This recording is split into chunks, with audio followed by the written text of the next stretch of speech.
मैं हूं आपके साथ सुमित झा। मोदी मैजिक चला एक बार फिर से और 12 रैलियों के जरिए पीएम मोदी ने 109 विधानसभा क्षेत्रों में प्रचार किया था। 63 सीटों पर एनडीए के प्रत्याशियों को जीत मिली। मोदी की रैली का 58% सीटों पर फायदा मिला और जाहिर है अब इस बड़ी जीत का जश्न दिल्ली बीजेपी दफ्तर में भी मनाया जा रहा है, जिसकी सीधी तस्वीरें हम आपको दिखा रहे हैं। बस थोड़ी ही देर में यहां पहुंचने वाले हैं प्रधानमंत्री नरेंद्र मोदी और जरा जश्न की तस्वीरें देखिए। लोकसभा चुनाव में मिली जीत के बाद भी जश्न की तस्वीरें आपने देखी थी बीजेपी दफ्तर में, और अब बिहार चुनाव में मिली जीत के बाद जश्न की तस्वीरें दिल्ली बीजेपी दफ्तर, जहां बस थोड़ी ही देर में प्रधानमंत्री नरेंद्र मोदी पहुंचने वाले हैं और संबोधित करेंगे तमाम कार्यकर्ताओं को, जनता को। और बिहार की जनता का आभार उन्होंने कल रात ही ट्वीट करके जताया। न सिर्फ बिहार को धन्यवाद दिया बल्कि कहा कि लोकतंत्र मजबूत हुआ है और लोकतंत्र कैसे मजबूत होता है ये बिहार ने एक बार फिर से दिखाया है, बिहार ने फिर से सिखाया है। और साथ ही उन बेटी बहनों का भी शुक्रिया अदा किया, उन माताओं का शुक्रिया अदा किया जिसके बूते ये माना जा रहा है कि बिहार में एनडीए की जीत हुई है।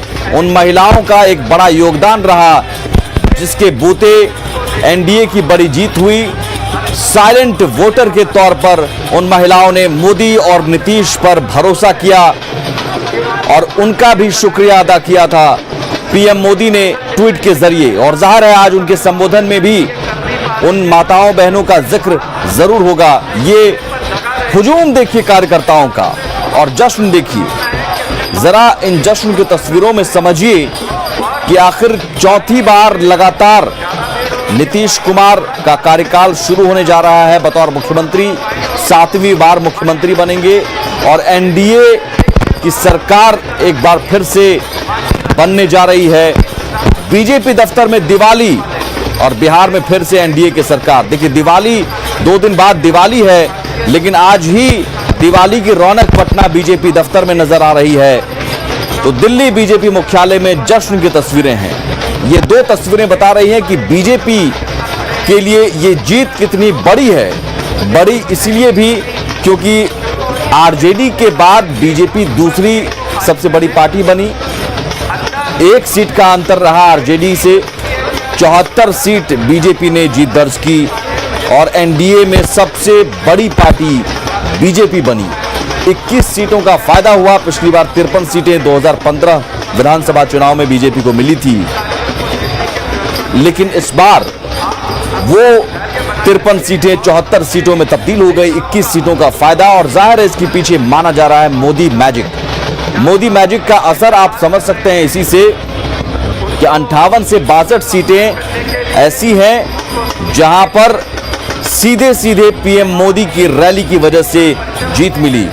उन्होंने 12 रैलियां की थी प्रधानमंत्री नरेंद्र मोदी ने इस बार के चुनाव में, और उन 12 रैलियों के जरिए 110 करीब 109 110 विधानसभा क्षेत्रों में प्रचार किया था। सीधे उन क्षेत्रों से जुड़े थे और उन 110 विधानसभा क्षेत्रों में 58 से 62 सीटों पर एनडीए के प्रत्याशियों की जीत हुई है।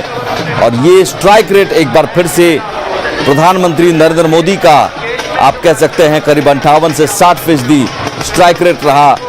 जहां मोदी ने रैली की वहां 58 से 60% सीटों पर सीधे एनडीए को फायदा मिला।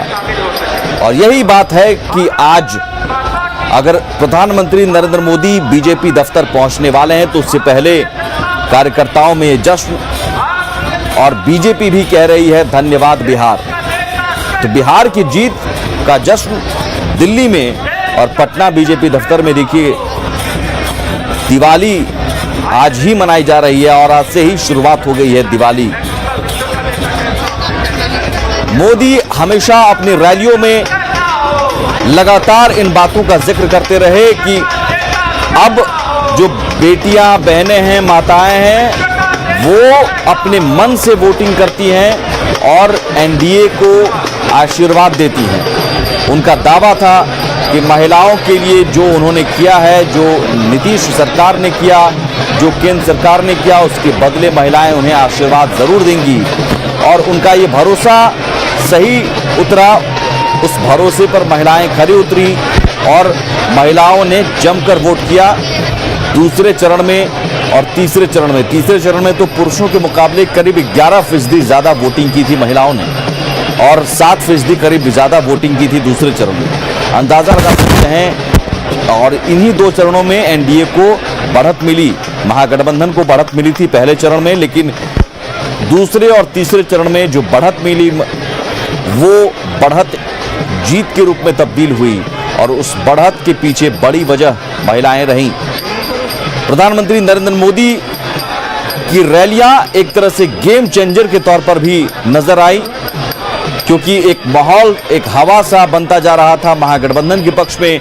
लेकिन 23 अक्टूबर की तारीख याद कीजिए, 23 अक्टूबर को जब पहली रैली सासाराम में, पहली जनसभा सासाराम में हुई प्रधानमंत्री नरेंद्र मोदी की, और सासाराम में जब उन्होंने अपने अंदाज में भोजपुरी बोलते हुए अभिनंदन किया, स्वागत किया बिहार की जनता का, प्रणाम किया, और फिर उसके बाद जो लय में उन्होंने कहा, क्योंकि उस वक्त विरोधियों के द्वारा यह पूछा जा रहा था कि बिहार में काबा, तो बिहार काबा ये उन्होंने बताया था। बिहार देश के स्वाभिमान बा, बिहार भारत के संस्कार बा, बिहार भारत के गौरव बा, और यही वो लाइन लेंथ थी और यहीं से शुरुआत हुई एनडीए की तरफ हवा का रुख मोड़ने की। और अमूमन माना भी जाता है कि प्रधानमंत्री नरेंद्र मोदी किसी भी चुनाव में हवा का रुख मोड़ने में माहिर हैं और हवा का रुख वो मोड़ देते हैं अपनी रैलियों के जरिए, अपनी बातों के जरिए। लौटते हैं बस थोड़ी देर में, कहीं मत जाइएगा।